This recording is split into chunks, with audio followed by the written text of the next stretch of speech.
حسن کی وجہ سے اگر کوئی محبت کرنا چاہتا ہے تو نبی پاک صلی اللہ علیہ وآلہ وسلم سے زیادہ بڑا حسین کوئی نہیں ہے،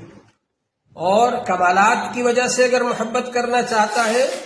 تو حضور پاک صلی اللہ علیہ وآلہ وسلم ہی سب سے زیادہ کمالات والے ہیں، اور داد و دہش کی وجہ سے اگر کوئی محبت کرنا چاہتا ہے تو حضور پاک صلی اللہ علیہ وآلہ وسلم سے زیادہ بڑا کوئی سخی نہیں، کوئی داتا نہیں، سب سے زیادہ بڑے سخی حضور پاک صلی اللہ علیہ وآلہ وسلم ہیں۔ اسباب محبت سب کے سب حضور صلی اللہ علیہ وآلہ وسلم میں پائے جاتے ہیں، لہذا حضور پاک صلی اللہ علیہ وآلہ وسلم سے محبت کرنا اور آپ کا عشق دل میں ہونا یہ ایمانی تقاضا بھی ہے، اور طبعی تقاضا بھی ہے، اور عقلی تقاضا بھی ہے۔ اس لیے سب سے زیادہ محبت ایمان والے کو حضور پاک صلی اللہ علیہ وآلہ وسلم سے ہونا چاہیے،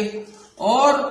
آپ کے عاشق رسول ہونے کا ثبوت یہ ہے کہ آپ سنتوں کے مطابق عمل کریں اور حضور صلی اللہ علیہ وآلہ وسلم کے طریقے کے مطابق عمل کریں۔ اللہ تعالی ہم سب کو اس کی توفیق عطا فرمائے۔ وآخر دعوانا الحمدللہ۔